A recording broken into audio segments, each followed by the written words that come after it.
In ancient Greece, where gods mingled with mortals and the air shimmered with the promise of myth, a land of olive groves and marble columns stretched beneath the endless sky. In this world of wonder, a special child was born, Orpheus, whose arrival was whispered about by the nymphs and celebrated by the river's gentle song. From his very first breath, Orpheus was different from other children. It was as if the world's music flowed through him from birth, a secret melody only he could hear. His father, Oiagri, was a mighty river god whose voice rumbled like distant thunder, and his mother, Calliope, was the muse of epic poetry, whose words could move both mortals and immortals to tears. Orpheus grew up surrounded by the rhythms of nature, the gentle rush of water, the rustle of leaves, and the melodies of his mother's stories which painted worlds in his mind. While other boys played games and chased each other through the fields, Orpheus would sit quietly by the riverbank, listening to the music hidden in every sound, the laughter of water, the sigh of the wind, the distant call of birds. Calliope recognized her son's gift early on. She taught him the power of music and words, singing stories that stirred his soul and awakened his imagination, showing him that every note could tell a tale. Orpheus learned that music was more than sound. It was the language of emotion, a way to touch the heart and heal the spirit, to bring joy or soothe sorrow. As he grew, his love for music blossomed. He mimicked the songs of birds, hummed along with the bees, and found harmony in the chorus of nature. Even the animals seemed to pause and listen when he played. His mother watched with pride, her heart swelling with hope, knowing the muse's gift was strong in him, and that his music would one day move the world. Soon, Orpheus' yearning to express the music building inside him grew too great for mere humming and whistling. He needed an instrument, a lyre, crafted with care, to give voice to the melodies in his soul. The world seemed to wait in anticipation, as if the very hills and valleys sensed that his melodies would one day change everything, weaving magic into the lives of all who heard them. Orpheus' destiny was to share the music within him, a gift that would echo far beyond his small village, reaching gods and mortals alike, and leaving a mark on history. He was not just a child of gods and muses, he was born to be a master of song, a bridge between the world of men and the realm of the divine. The stage was set for his first true note, the moment when his music would begin to shape his fate and inspire all who listened. The boy with music in his heart was ready to begin his journey, a journey that would carry his song across mountains and rivers, through joy and sorrow, and into legend. One radiant afternoon, as the sun cast golden rays across the hills of ancient Greece, Apollon, the god of music, poetry, and light, descended from the heavens to visit a mortal boy named Orpheus. Apollon had heard whispers of Orpheus' extraordinary talent, stories that traveled on the wind and reached even the gods atop Mount Olympus. As he watched the young musician play, Apollon recognized in Orpheus a rare and gifted spirit, someone who saw music not just as sound, but as a living magical force that could move hearts and shape destinies. Deeply impressed, Apollon decided to reward Orpheus. He presented him with a lyre unlike any other, a divine instrument, carved from the shell of a tortoise and adorned with gleaming golden horns, shimmering with celestial energy. This lyre was no ordinary gift. It glowed with a warm, otherworldly light, and its 7 strings were tuned to perfect notes that resonated with the harmony of the universe itself. Apollon became Orpheus' mentor, teaching him not only how to play the lyre, but also how to channel the power of music to bridge the worlds of mortals and gods, to heal, inspire, and enchant. The very first time Orpheus played the divine lyre, the air itself seemed to pause. Birds in the trees fell silent, their songs stilled by the beauty and magic of his music. With Apollon's guidance and the loving encouragement of his mother Calliope, Orpheus' skill blossomed. He practiced day and night, his passion for music growing ever deeper. Soon, Orpheus' playing was more than just a melody, it was an expression of pure emotion. Through his music he could share joy, sorrow, hope, and longing with all who listened. The lyre became an extension of his very soul, and the gratitude Orpheus felt for this divine gift was so profound that even Apollon, the god himself, was moved by the boy's devotion.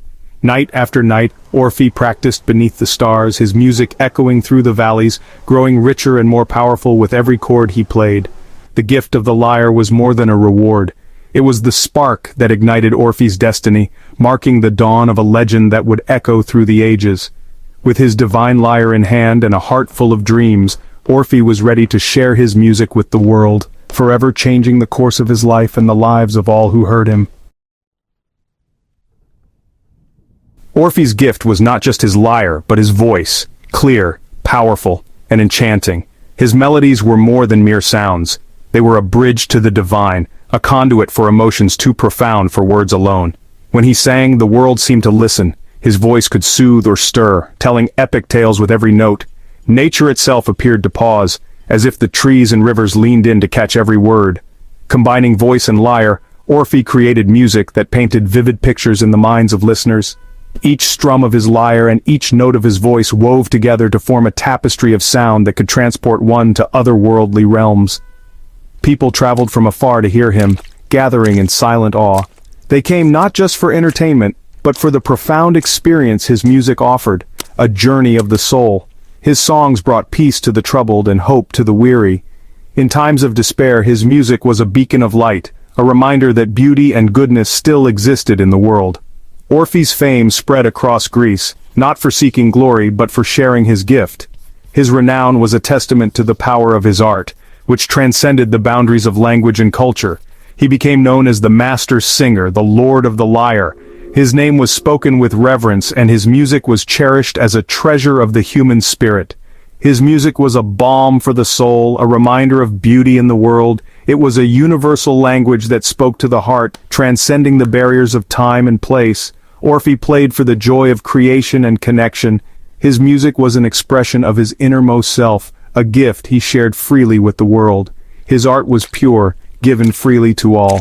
He believed that music was a gift meant to be shared, a way to bring people together and heal the divisions among them. Through music, he touched hearts and united people. His songs were a call to unity, a reminder that despite our differences, we are all connected by the same human experience. Orpheus' legend grew, rooted in the magic of his song. His legacy was not just in the music he created, but in the lives he touched and the hearts he healed.